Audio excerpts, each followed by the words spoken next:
Le roi.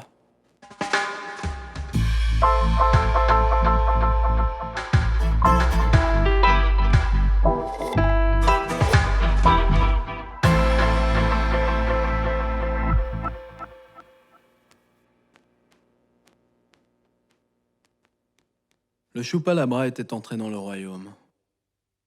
Alors, pour protéger le peuple, le roi ordonna au peuple de s'enverrouillasser. Le peuple qui avait très peur du Chupalabra ne se fit pas prier. Et le jour où le roi ordonna la mise à mort de la gigue du vendredi soir, et des autres jours aussi, le peuple applaudit de ses 2000 mains. Cela dit en passant, il était entendu par le commun que le Chupalabra était né d'une plante, s'étant retrouvé dans un lieu où l'on parle beaucoup. Il paraît qu'entre-temps, le Chupalabra est allé voir ailleurs si nous y étions, et la vie n'a pas recommencé.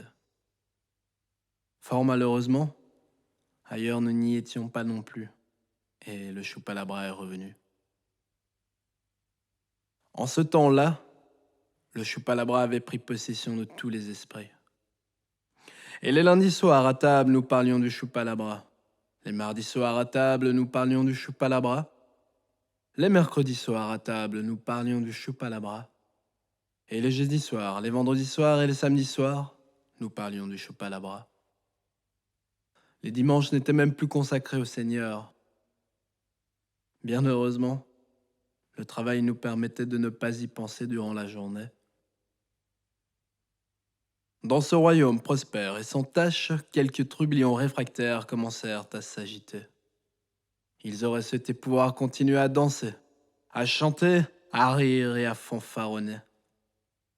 Mais le roi, ou le Chupalabra, l'histoire ne le dit pas, avait fait son œuvre. Et les esprits commencèrent à s'échauffer. Dans la rue, les regards nerveux entre trublions et fervents défenseurs de la cause Chupalabra ne s'échangeaient pas. Et pour cause, le peuple était tout enverrouillassé.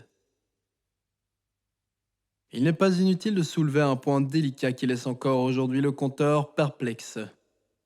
Par quel étrange artifice, de terribles menaces en cause perdue, le Chupalabra s'était-il transformé? Mais revenons à nos fanfarons. Ceux-là n'en pouvant plus d'être enverrouillassés, sortirent trompettes au bec et pavés en main pour réclamer leur liberté.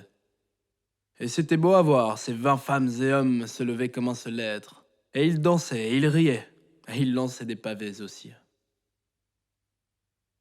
Les trublions mettaient la vie du royaume en danger. Alors, le roi souhaitant que cela cesse, ordonna aux mercenaires de représenter l'ordre et la justice. Du roi ou du Chupalabra, l'histoire ne le dit pas. Le roi facétieux ferma les yeux car, après tout, le roi ordonne, mais il n'a pas besoin de savoir comment est ordonnée la chose. Lorsqu'il ouvrit les yeux, quelle ne fut pas sa surprise de constater que l'insurrection ne comptait plus 20 fanfarons, mais bien 40. Évidemment, nous devons signaler les 14 fanfarons morts pour la fête. Si de 20 à 40 les fanfarons étaient passés, malgré les 14 décédés, cela faisait donc en tout et pour tout 34 trublions venus gonfler les rangs, et non pas 20. Mais cela est de la mathématique, et nous n'aimons pas la mathématique. Trêve de digression. Les mercenaires commençaient à plier sous le poids de la rébellion, et il s'en fallut de peu que les trublions gagnent le jeu et se mettent à danser pour le reste de leur vie. De manière tout à fait fortuite, mais cela tombait à pic, le roi eut une idée. Il appela les chasseurs, pour la plupart dans le camp du Chupalabra, à remettre un peu d'ordre. Eh oui, le roi avait plus d'un tour dans son sac. Les chasseurs, sachant chasser le gibier, et il y en avait beaucoup car le royaume était prospère, ne se firent pas prier. Après tout, ils avaient toujours bien festoyé à la table du roi. Et comme le dit l'adage, qui partage le repas, partage le repas. En quelque sorte, par un pacte tacite, ils deviennent amis. Dès lors, la nouvelle milice pétoire au point fit son œuvre et clairsema bien vite le camp des trublions. C'était sans compter l'assistance des sarrasins, qui se levèrent comme un seul être et vinrent gonfler les rangs des trublions. Puis vinrent les éclopés, les laissés pour compte, les mères de familles affamées, mais aussi les fermiers en colère.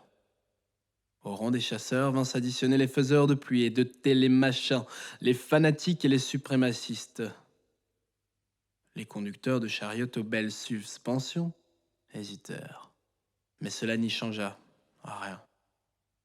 Tout ce joyeux monde s'entre-déchira et plus personne ne dansa. Bien heureusement. Il restait le roi qui, en reposant un cuisseau bien gras et bien rose, et après avoir laissé s'échapper un long ressonore, dit aux gens qui banquetaient avec lui: « Elle est pas belle la vie?